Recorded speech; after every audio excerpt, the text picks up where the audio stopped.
Good evening.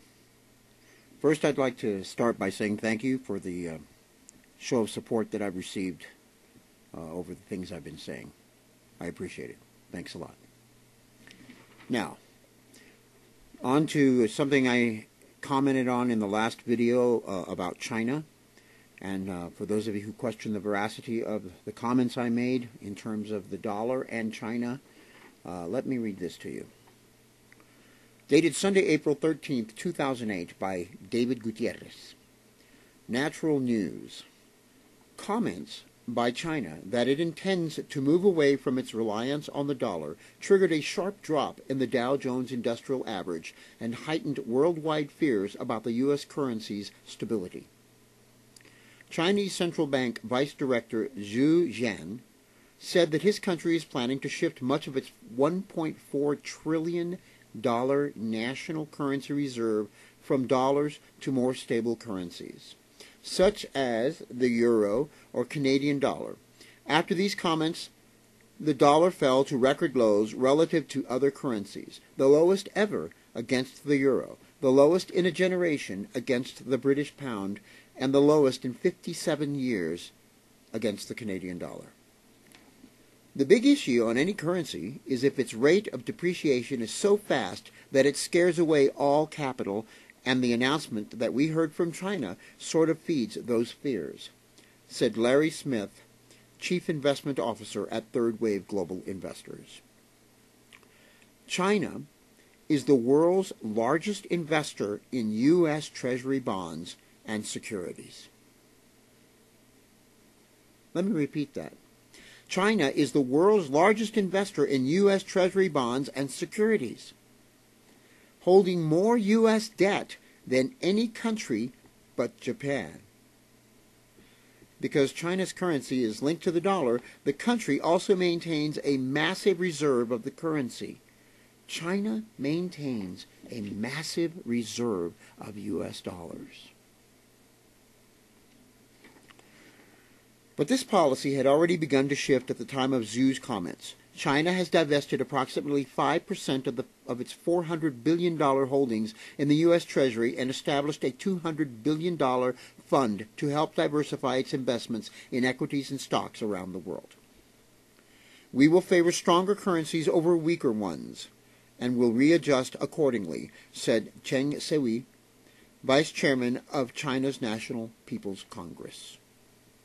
It's not just U.S. investors who are concerned. Because the dollar's fluctuations have driven up the euro, exports in Europe have fallen and sparked fears for the stability of that continent's economy. In a recent speech, French President Nicolas Sarkozy added his voice to those calling for the Bush administration to act to stabilize the currency. The dollar cannot remain someone else's problem, Sarkozy said. If we are not careful, monetary disarray could morph into economic war. We would all be its victims. So, there you have it. China owns the United States. About a year ago or so, there was a rumor floating around the internet that there was some talk that China and several other countries were planning the economic downfall of the United States. Everyone seemed to think it was just a joke. Everyone seemed to think that it was just a bunch of conspiracy nuts. But I'm here to tell you that we need to start listening to these conspiracy nuts. We need to start listening to people who might know something that we don't know. I kind of wondered about it, and I was a little concerned, and now I'm very concerned. I hate to keep harping on China, but the bottom line is our so-called leaders in the United States have sold us down the river. They've allowed our manufacturing to be outsourced. They've allowed all our jobs that were once plentiful in this country to go away for a cheaper labor force and to make a buck. And by trying to make that buck, they have lost the buck. The buck didn't stop here, folks. Now, in the meantime, our infrastructure in the United States is collapsing. Bridges are collapsing, streets are deteriorating, electrical systems are antiquated with pending fires, you name it. Whole towns have to be rebuilt due to natural disasters, and where is the equipment and where is the money? The money and the equipment are both in Iraq. This is the problem. I don't give a damn about terrorists anymore. I think it's time to quit seeing terrorists behind every damn light post in the country. I think it's time to quit pointing fingers across the ocean and start looking right here in our own backyard and face the facts. We're in deep shit. We can no longer accept the lame excuses that our leaders, so-called leaders, have given us.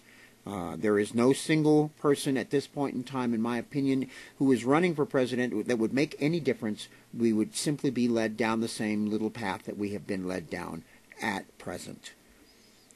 We are being held captive by the oil and auto industry in believing that the combustion engine is the end-all when in fact it is the dinosaur. We are living the life of the dinosaur by continuing to rely on the combustion engine. The combustion engine is a thing of the past. It is time to take the money that is being sucked out of our system by these companies and force them to develop something that functions in a superior manner than to what is no longer usable. It's no longer usable.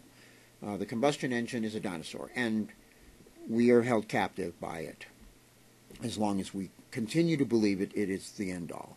I'm sick and tired of seeing commercials for SUVs and pickup trucks that guzzle gallons and gallons of gas every 15 minutes on my television. I'm being bombarded with deals galore from auto dealers that I could no more afford than probably 90% of the people in the country, going into debt, losing their homes. Who is going to buy a brand new car when we can't even keep our homes? Mr. President, and the rest of you people that call yourselves our leaders, you are bullshit. Bullshit, bullshit. I will keep saying it, you're bullshit. Your shit stinks so bad that I can no longer stand it. My hip boots are not high enough to wade through the bullshit that I am having to walk through in this country at this point in time. Now, I don't have any answers. I'm not a very deeply spiritual man or very Christian man. I have Christian views. I have spiritual beliefs. I do know that in the Bible there is reference to the time when the shepherds will lead the flocks astray. Well, I hate to say it, but I think it's now. This is the time. So, all I can say to you folks out there is, all we can do is stand up and say, bullshit. Enough of your bullshit. Lie, lie, lie. Stop your lies. Give us the truth. Quit treating us like we don't know what we're about. We are Americans. We are humans. We are people. And we should no longer have to be treated like they know better than we do, because they don't. Obviously, they don't. Thank you. Till next time.